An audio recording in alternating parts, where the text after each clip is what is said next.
Have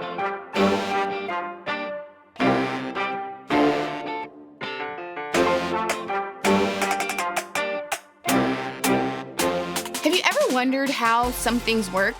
Like the things that are really complicated and confusing to figure out? Take FaceTime, for example. How in the world does it take my voice and my face and show it to someone else? How does the video and sound travel to some other location or even across the world? Oh, and it does all of this at the exact moment I'm using it. I'm not sure how FaceTime works, but I still use it all the time. I mean, I'm starting to think it's some invention by some fictional technological superpower like Wakanda or some Marvel multiverse I can't comprehend. What about virtual reality? How can you put on a pair of goggles and feel like you're in a different world? The sights, the sounds, and even the way your stomach turns, it all makes it seem like you're somewhere else when you're literally standing in your bedroom. How can that even happen? I don't know about you, but I've often wondered how things work. Hey, I'm Jean.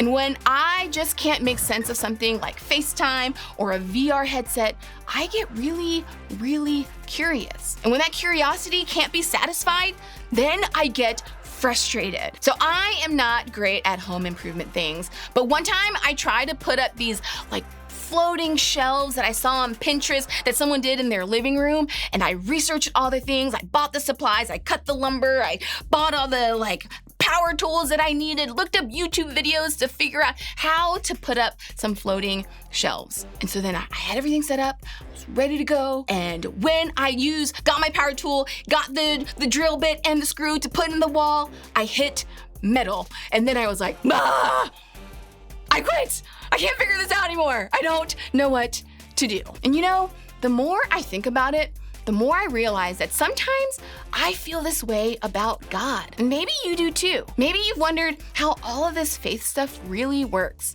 Maybe you've wondered if God is even out there at all. And if God is out there, maybe you've been frustrated because you can't seem to understand what God is doing or why God is doing it. I mean, trust me, you're not alone. I think we all feel this way from time to time for a lot of reasons. For starters, we can't actually see God. That makes believing or understanding how God works a lot harder. And even if we do believe in God, we don't always feel God's presence in our lives.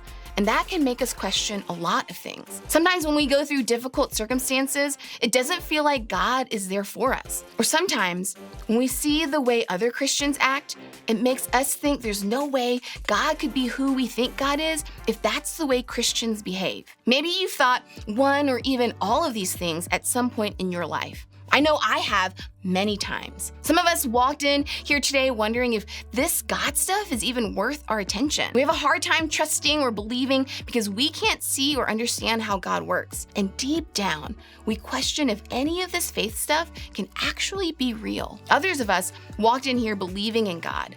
We go to church, we show up at small group, we pray, and we do all the other things we think Christians are supposed to do. But if we're being honest, we've been thinking about questions like the ones we've been talking about today for a while. We might act like we're good with our faith, but deep down, we carry all sorts of doubts and questions. And honestly, all that's okay. Doubts and questions can actually be great for your faith. They have the potential to motivate you to really start looking for answers and learning more about God. Being curious about God and how faith works is a really good thing. It's a thing that can help us lean into really understanding who God is and how God works. And that can ultimately grow our faith. So if you're watching this with questions or doubts about God, I'm so glad you're watching today, because what we're going to discover is going to help us really get to know more about the God who is always there, always working, and always wants us to know more. Of course, we're not the first people in the world to ask questions or wonder how God really works. People have been doing that for thousands of years.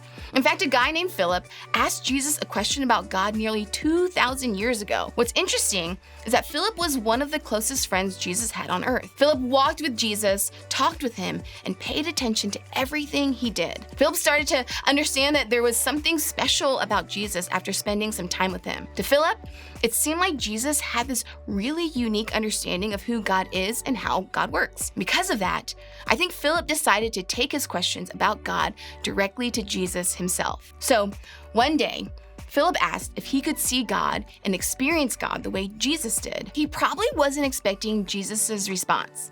Take a look. Jesus answered, "Don't you know me, Philip? Even after I've been among you such a long time."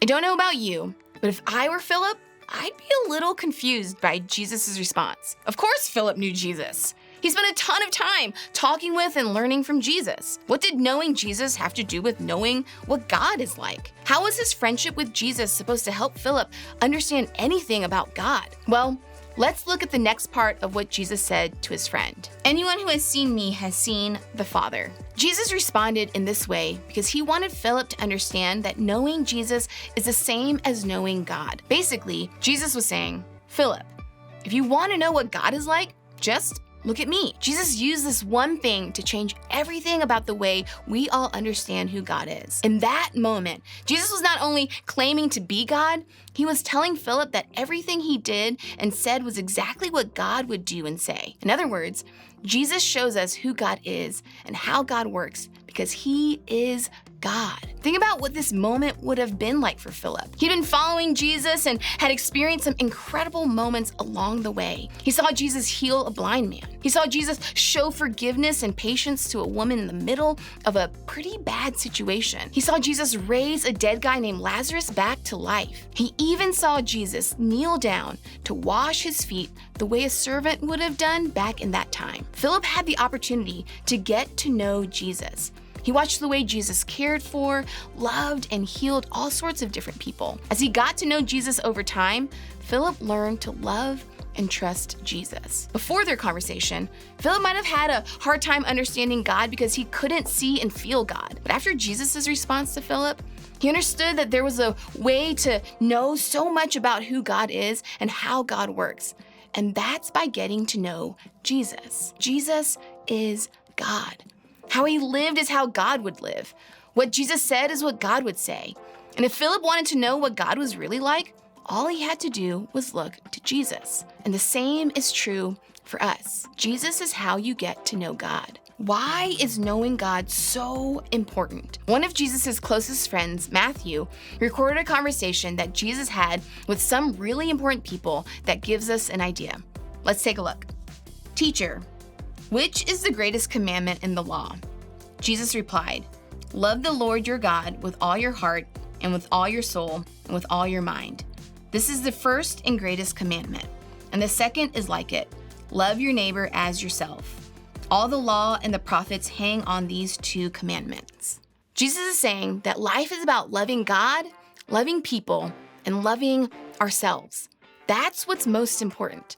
That's what's in first place. One way that we can love God is by getting to know God, by getting to know more about God's heart, actions, character, and work. That's how we can love God. And Jesus shows us everything we need to know about who God really is. Jesus is the answer to all of our questions about God. We get a chance to understand the way God works and what God cares about most when we get to know Jesus. We don't have to wonder how God works or if we'll ever figure God out. Instead, we can look at Jesus to see who God is and what God is like, because Jesus is how you get to know God. And we can start getting to know God right now by doing these things. First, learn. Learn more about Jesus. Learn about what he did, what he said, and how he lived by reading real accounts in the Bible called the Gospels. The Gospels were documented by real people who actually watched how Jesus lived and listened to Jesus' words. As you read the Gospels, pay attention to what you learn, what questions you have, and what they show you about who God is. Then, listen. Think of someone you know who loves Jesus. Maybe it's a small group leader or an adult you live with or friend. Ask them to tell you more of their story and what they've learned about Jesus. As you listen to them share, remember that we can learn about Jesus from how other people have experienced him in their lives too. Now, maybe you don't fully believe all this God stuff yet. Or maybe you're not sure if Jesus was telling the truth to Philip. If that's you, I totally understand.